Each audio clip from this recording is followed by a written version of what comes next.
प्यारे विद्यार्थियों, आज के इस लाइव क्लास में हम लोग गणित विषय के अंतर्गत क्षेत्रमिति मेंसुरेशन चैप्टर के अंतर्गत वस्तुनिष्ठ प्रश्नों का हल करने के लिए सीखेंगे। वर्ग क्या है, आयत क्या है, वर्ग और आयत से संबंधित सूत्र के विषय में जानेंगे। इसके बाद घन और घनाभ के विषय में जानेंगे, इसके सूत्र के विषय में जानेंगे और इनसे जुड़ी कुछ प्रश्न जो वस्तुनिष्ठ टाइप का होगा, आज उसका रिवीजन करेंगे, सीखेंगे। जल्दी से सब लोग जुड़ जाइए, क्योंकि परीक्षा नजदीक है और इसको देखते हुए रिवीजन होना बहुत जरूरी है। तो आइए अब हम लोग शुरू करते हैं, और जो भी परेशानी होगी आप लोग कमेंट के माध्यम से हमें सूचित करेंगे। बहुत बहुत धन्यवाद बाबू, कुछ लोग जुड़े हैं, सभी को धन्यवाद। लिंक को शेयर कर दीजिए ताकि अधिक से अधिक लोग जुड़ सकें। आइए क्लास प्रारंभ करते हैं।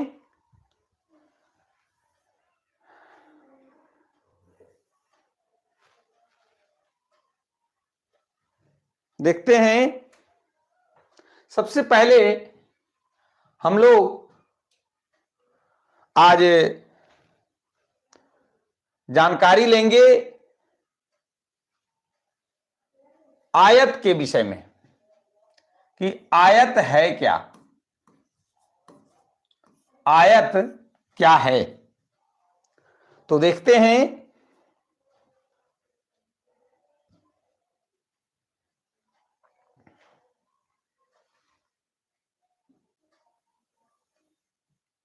ये देखिए, ये जो फिगर आपके सामने है ये आयत है। आयत की परिभाषा क्या होती है कि वैसा चतुर्भुज, चतुर्भुज किसे कहते हैं तो चार भुजाओं से घिरे समतल क्षेत्र को चतुर्भुज कहते हैं। और अब है कि आयत किसे कहते हैं तो ऐसा चतुर्भुज जिसके आमने सामने की भुजा, जिसके आमने सामने की भुजा क्या होती है, बराबर होती है। अब देखिए कि अगर इसका नाम दे दें इस तरह से ABCD, तो यहां पर क्या हो रहा है, हम लोग परिभाषा पर जा रहे हैं कि वैसा चतुर्भुज जिसकी आमने सामने की भुजा बराबर हो तथा प्रत्येक कोण 90 डिग्री हो, आयत कहलाता है। तो आमने सामने की भुजा कहने का मतलब AB बराबर CD, AD बराबर BC, है ना। यहां पर हम लोग क्या देख रहे हैं कि AD बराबर है BC के और AB बराबर है CD के, और प्रत्येक कोण जो है ये कितना डिग्री का है, 90 डिग्री का है। तो हम लोग क्या सीखे कि वैसा चतुर्भुज जिसके आमने सामने की भुजा बराबर होती है और प्रत्येक कोण 90 डिग्री का होता है, वैसे चतुर्भुज को आयत कहते हैं। अब देखिए, AD हो गया लंबाई, क्या हो गया, लंबाई, और इसको क्या कहते हैं, CD को चौड़ाई, है ना। अब छोटा छोटा कुछ सूत्र हम लोग सीखेंगे रिवीजन करने के ख्याल से कि आयत का क्षेत्रफल का क्या सूत्र होता है। आप लोग जो जानते हैं कमेंट के माध्यम से भी बताते जाइए। तो लंबाई गुने चौड़ाई, अगर लंबाई को L लेंथ, चौड़ाई को ब्रेथ B मान लें तो इसको हम लोग क्या लिख सकते हैं, L इंटू B, है ना। अगर लंबाई बराबर आपसे पूछ दे तब क्या बताएंगे? तो क्षेत्रफल बाय चौड़ाई, है ना। फिर है अगर चौड़ाई पूछा जाए आपसे तो क्या लिखेंगे? क्षेत्रफल बाई लंबाई, है ना। इस तरह से आयत का ये क्षेत्रफल से हम लोग लंबाई चौड़ाई को भी ज्ञात कर सकते हैं। इसके बाद है कि आयत की परिमिति। आयत इसलिए हम लोग सीख रहे हैं, आयत के विषय में इसलिए जान रहे हैं कि आयत से रिलेटेड ही घनाभ है और वर्ग से रिलेटेड घन है। तो उसका कंसेप्ट क्लियर करने के लिए, जानने के लिए हमको आयत हम लोगों को जानना पड़ेगा। तो आयत की परिमिति क्या होता है? 2 गुने L प्लस B, 2 गुने लंबाई जोड़ चौड़ाई, है ना। तो ये हम लोग सीखे हैं आयत के विषय में कि आयत का क्षेत्रफल लंबाई गुने चौड़ाई, लंबाई बराबर क्षेत्रफल बाई चौड़ाई, फिर चौड़ाई बराबर क्या होता है? क्षेत्रफल बाई लंबाई, और आयत की परिमिति 2 गुने लंबाई जोड़ चौड़ाई। आप लोग भी कमेंट के माध्यम से जो जान रहे हैं जवाब देते जाइए, हम देख लेंगे कमेंट को। अब है थोड़ा सा वर्ग के विषय में जानेंगे कि वर्ग क्या है ना, कि वर्ग क्या है।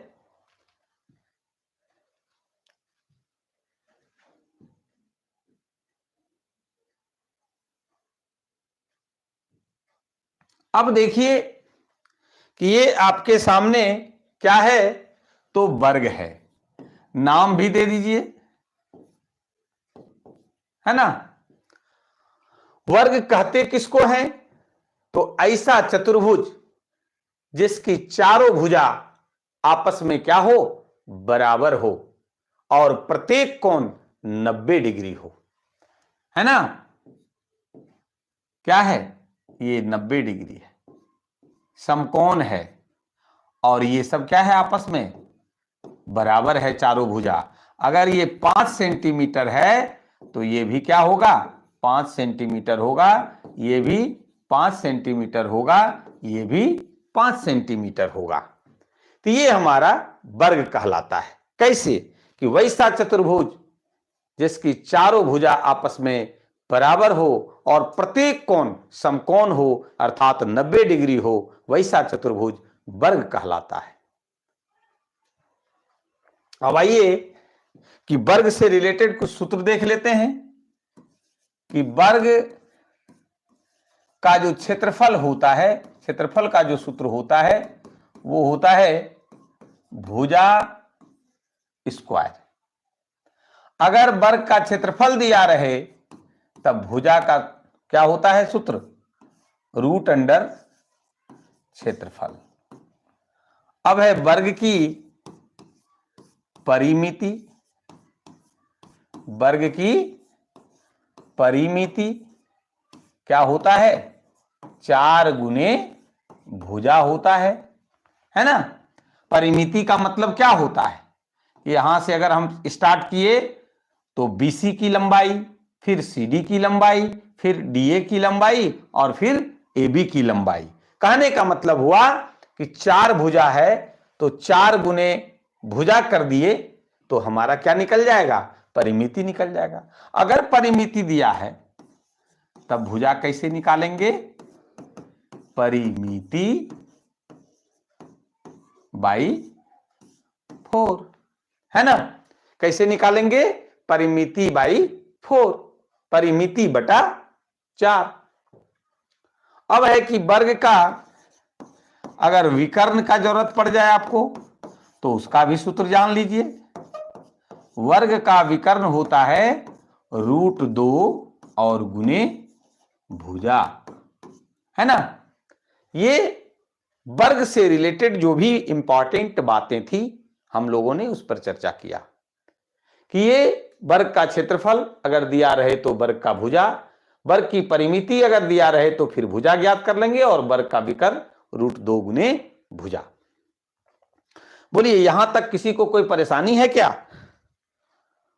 सब लोग जो भी जान रहे हैं जवाब देते जाइए, है ना, रिवीजन भी आपका होता चला जाएगा। चलिए बहुत अच्छा, आगे बढ़ते हैं।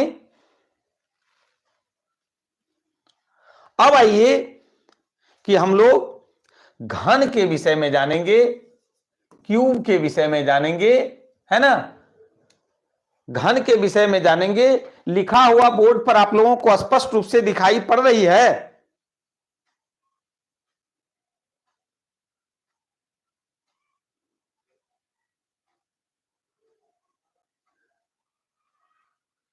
आवाज जा रही है? चलिए ठीक है। अब है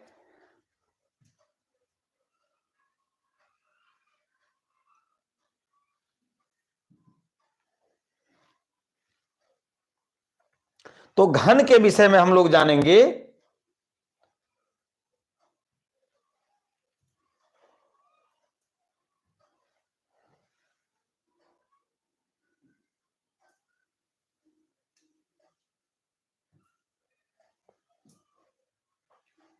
देखिए ये क्या है, घन है। अब घन में कुछ घन से जुड़ी बातों को हम लोग जानेंगे। सबसे पहले कि घन में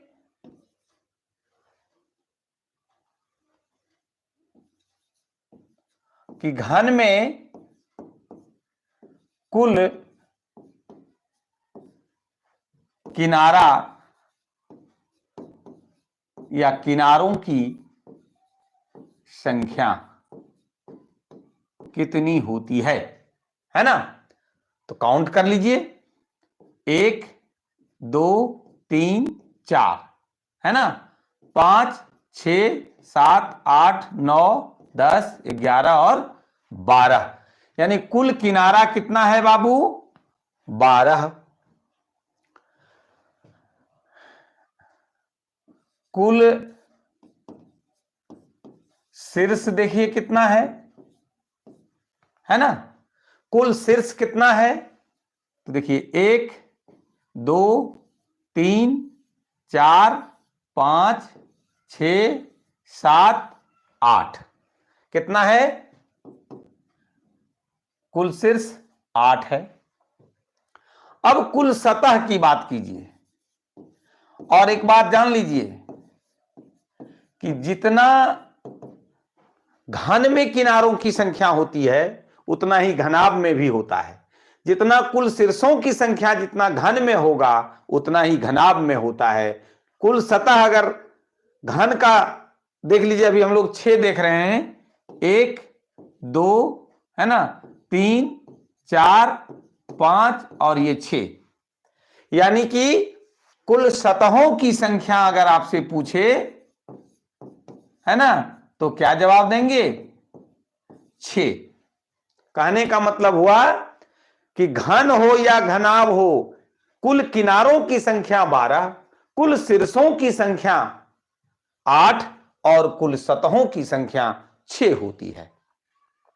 अब आइए कि घन का जो आयतन का जो फॉर्मूला है वो क्या है, तो देख लेते हैं। घन का आयतन होता है भुजा क्यूब। इसका मतलब क्या हुआ कि भुजा गुने भुजा गुने भुजा, है ना। फिर देखिए कि अगर घन का आयतन दिया हो तो घन का भुजा क्या होगा। घन की भुजा बराबर क्या होगा, तो आयतन का अगर आयतन का अगर घनमूल निकाल दीजिएगा तो क्या निकल जाएगा, घन की भुजा प्राप्त कर लेंगे। अगर आयतन दिया है और भुजा निकालना है तो इस तरह से निकाल लेंगे। चलिए अब है कि घन का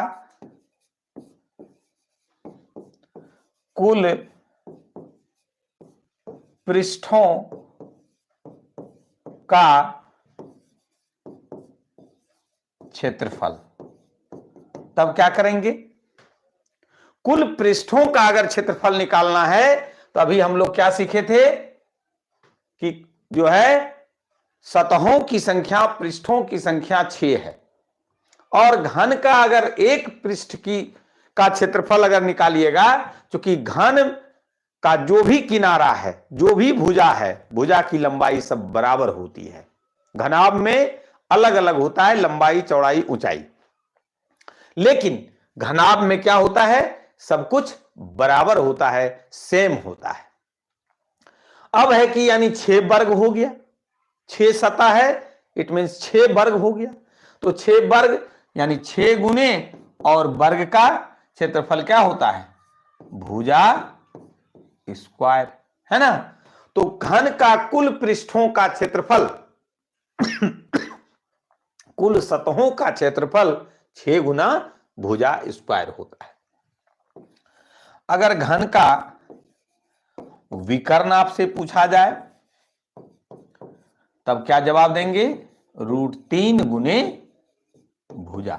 विकर्ण है क्या, तो आप इस कॉर्नर से इस कॉर्नर की लंबाई, है ना, ये हमारा क्या हो गया, विकर्ण हो गया। तो घन का विकर्ण का जो सूत्र होता है वो क्या है, √3 गुने भुजा। हम लोग घन से रिलेटेड जो भी सूत्र है सारा हम लोग देख लिए हैं। यहां तक अगर किन्हीं को कोई परेशानी हो तो आप हमें कमेंट करके बताएं। क्या किन्हीं को कोई परेशानी है?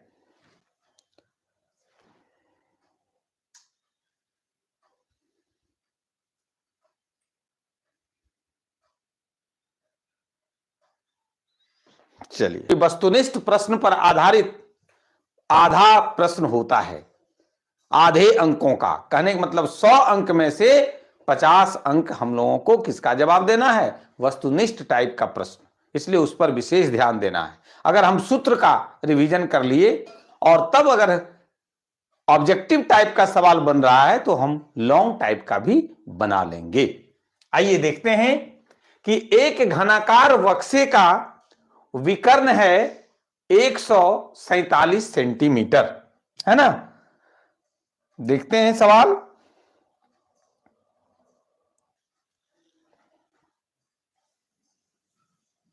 ये क्या है, तो घन है, और घन का विकर्ण कहने का मतलब हुआ कि ये लंबाई दिया हुआ है ना।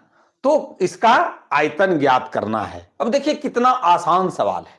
सबसे पहले घन का विकर्ण दिया है, घन का भुजा निकाल लेंगे, और जब भुजा निकाल लेंगे तो आयतन भी आसानी से निकाल लेंगे। देख लीजिए कैसे बनेगा हल, इसका कैसे करेंगे, है ना। देखते हैं कि घन का विकर्ण जो है कितना दिया हुआ है। चलिए, आवाज जा रही है, आवाज जा रही है, कमेंट करके बताएं।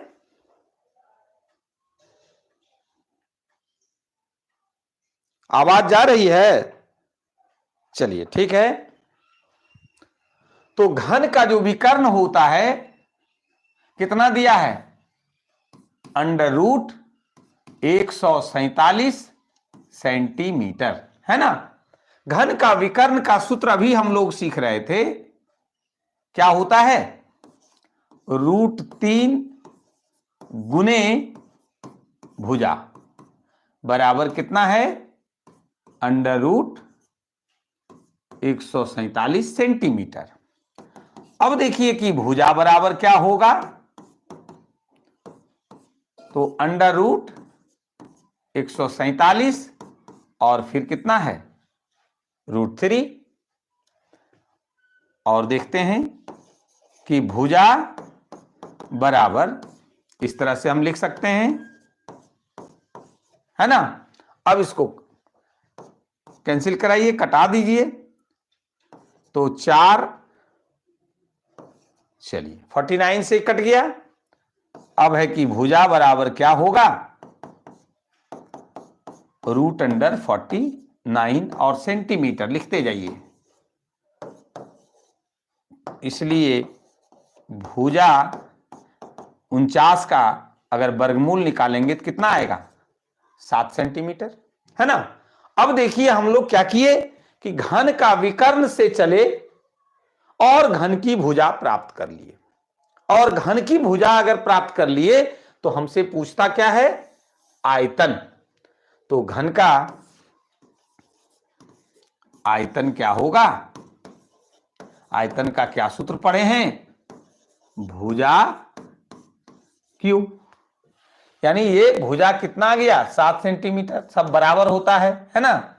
तो भुजा क्यूब, अब 7 × 7 × 7 सेंटीमीटर क्यूब, ये कितना हो गया 49 × 7। अब इसको गुना कर दीजिए, 9 × 7 63, 7 × 4 28 और 6 जोड़ देंगे तो 343। ये हमारा क्या हो गया आंसर, 343। देखिए किसमें है, सी नंबर जवाब हो जाएगा। 4 विकल्प में से तीसरा जो विकल्प है वो आंसर होगा। अब आप लोग बताइए कि क्या कोई परेशानी है क्या,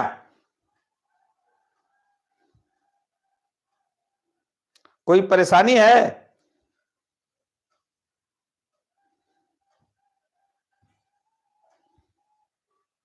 चलिए सब लोग जुड़ जाइए। कुछ तकनीकी समस्या के वजह से हम लोग जो है क्लास बाधित हो गया था थोड़ी देर के लिए। आइए आगे का जो सवाल है उसको देखते हैं।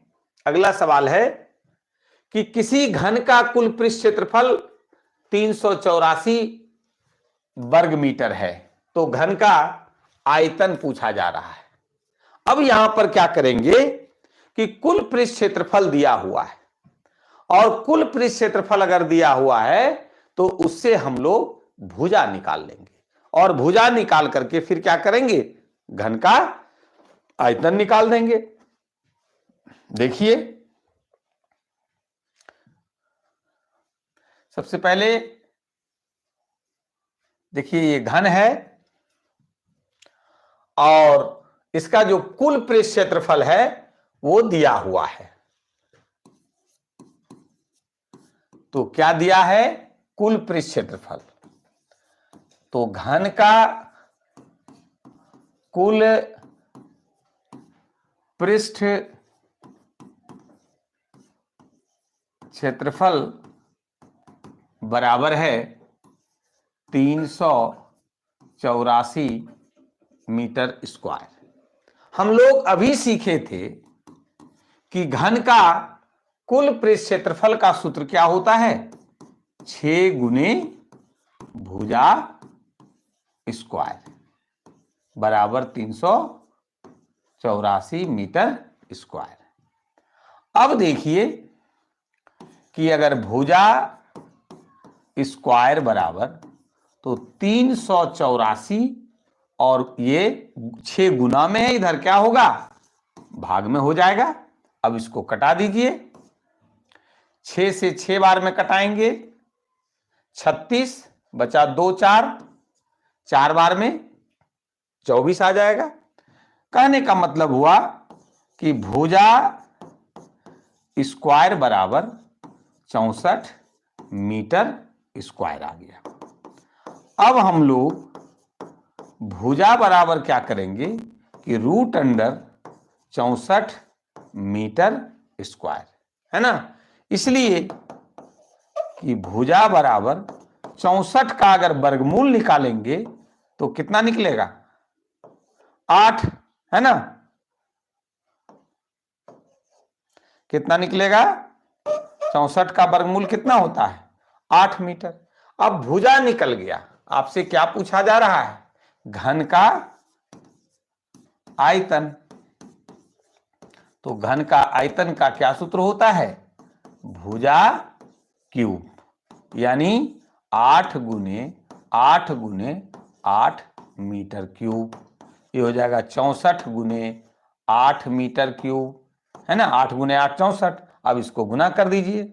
8 गुने 4 32 और 8 गुने 6 कितना होता है 48 और उसमें 3 जोड़ दीजिए,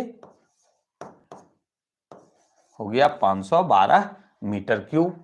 देखिए कौन सा है, ये भी देखिए सी नंबर जवाब होगा 512 मीटर क्यूब। क्या किसी को कोई परेशानी है? बोलिए, जवाब भी दे रखे हैं 512, बहुत अच्छा है बाबू। चलिए सब लोग फिर से जुड़ जाइए, आगे देखते हैं।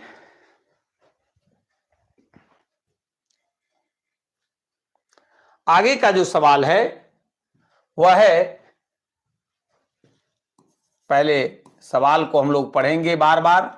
कोई भी सवाल बनाने से पहले सवाल को बार बार पढ़िए, सवाल को समझने का प्रयास कीजिए और उसके बाद तब क्या दिया है उसको लिखिए, क्या मांग रहा है उसको लिखिए और तब कौन सा सूत्र लगाएंगे इसके बारे में सोचिए और सूत्र लगा करके और तब फाइनली आप आंसर तक पहुंच सकेंगे।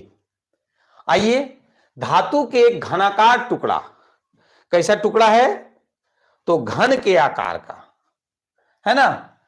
सबसे पहले हम लोग एक घन बना लेते हैं, क्योंकि घनाकार टुकड़ा की बात हो रही है और इसका किनारा कितना है, भुजा कितना है 16 सेंटीमीटर है। इसे पिघलाकर 4 सेंटीमीटर किनारे वाले घन बनाए जा सकते हैं। कितने घन बनाए जा सकते हैं? एक दूसरा घन है जो कि क्या है, छोटा है।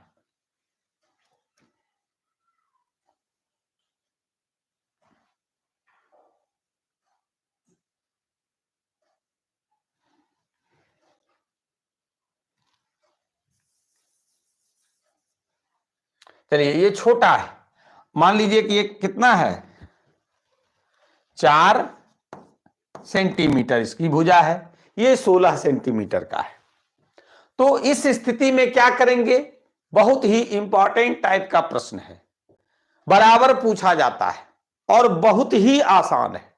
ऐसा सवाल में हम लोग को क्या करना है कि बड़े के आयतन में एक छोटे के आयतन से भाग दे दीजिए, विभाजित कर दीजिए, आ जाएगा।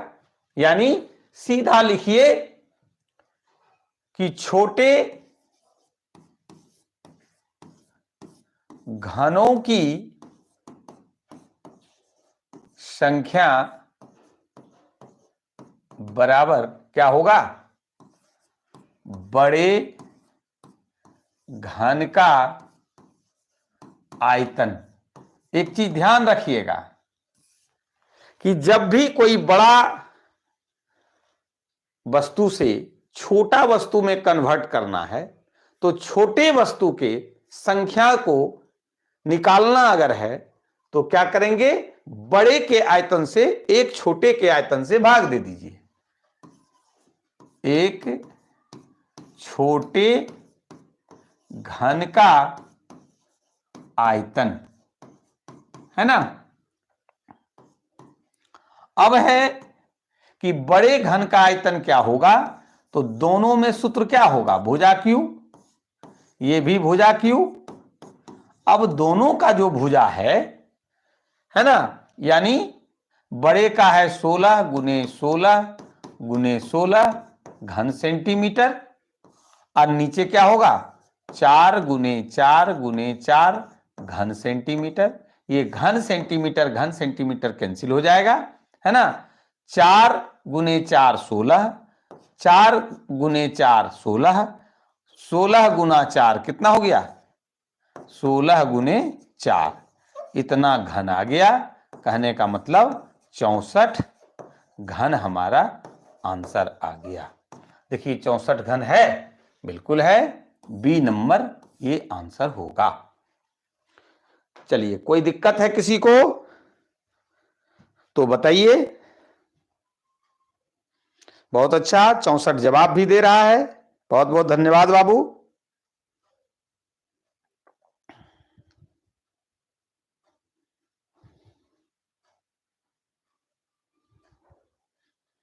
किसी को कोई दिक्कत है तो बोलिए, ये सवाल में कहीं कोई परेशानी है तो बोलिए।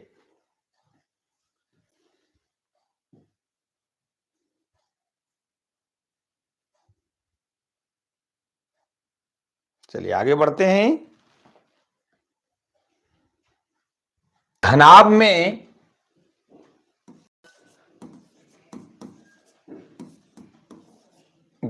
में कुल सतहों या पृष्ठों की संख्या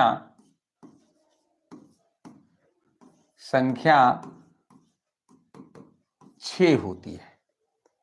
अब घनाभ से रिलेटेड सूत्र को जानेंगे, क्योंकि इसका जो है लंबाई L, चौड़ाई B और ऊंचाई H कर दीजिए।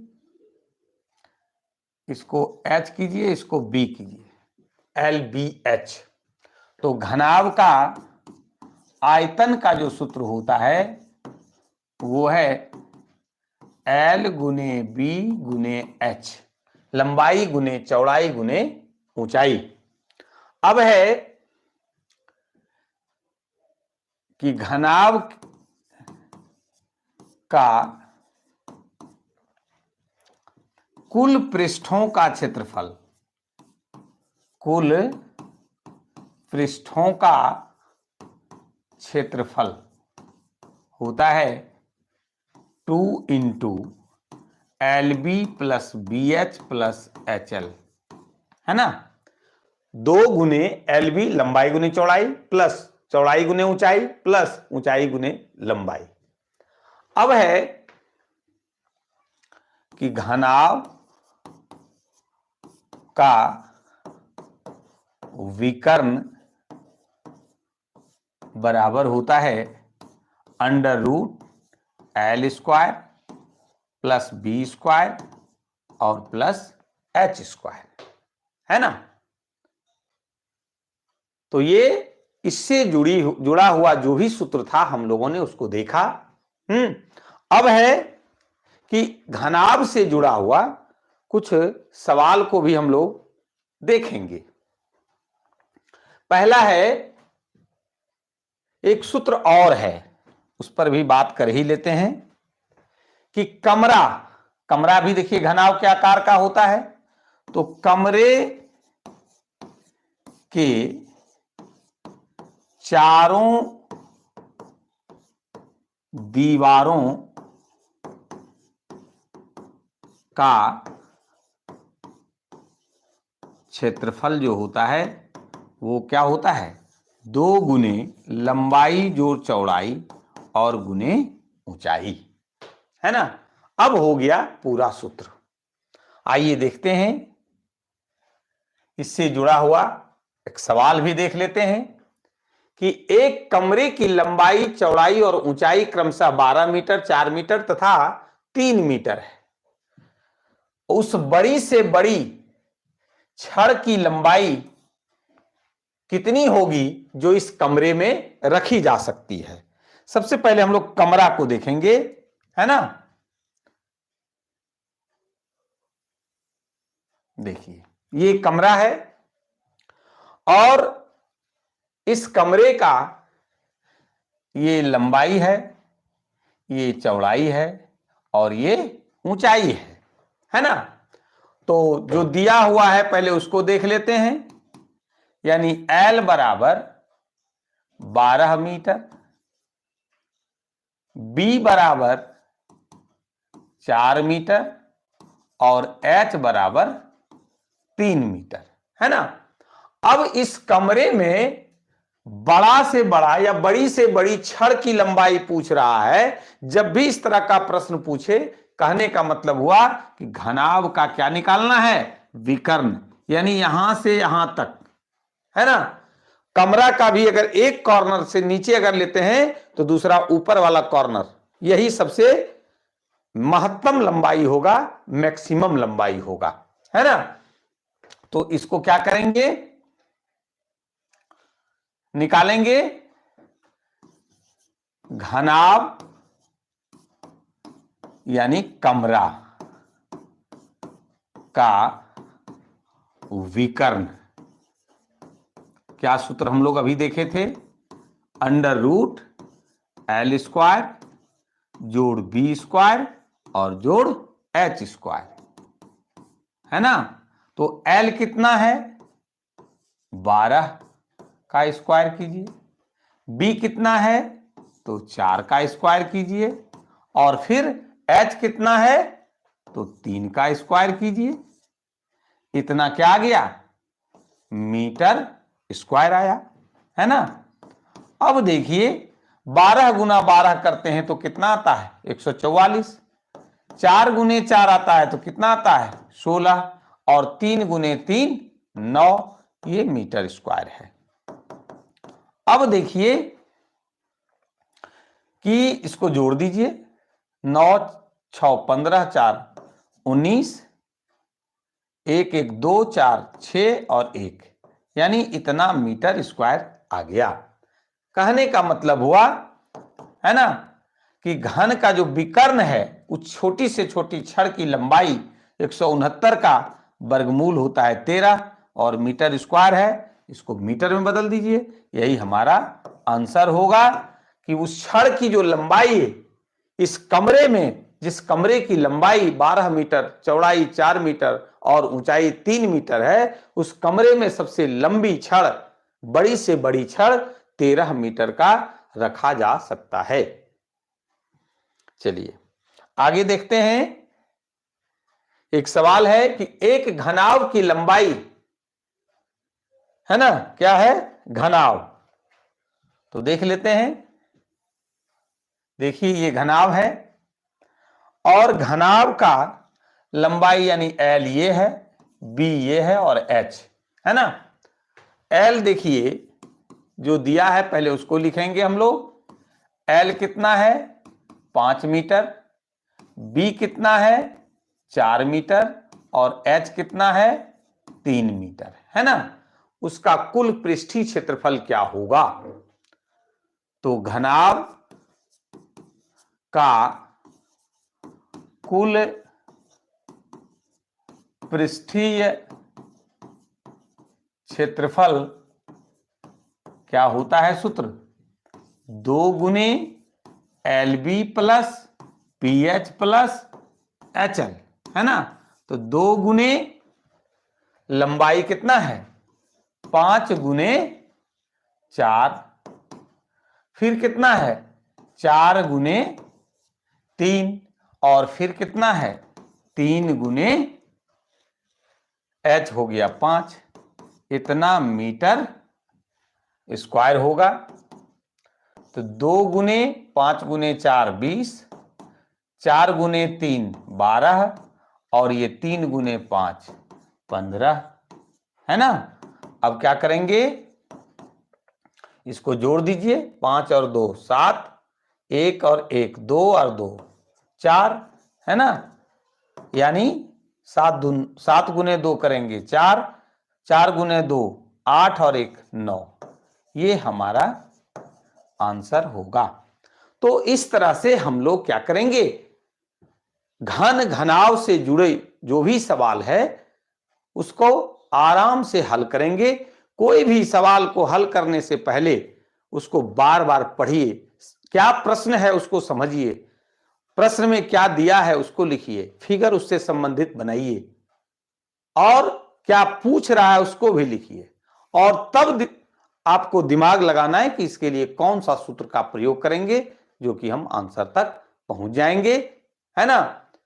आज का क्लास कैसा लगा कमेंट करते जाइए, कमेंट करके बताइए, है ना। आज के क्लास में बस इतना ही। धन्यवाद।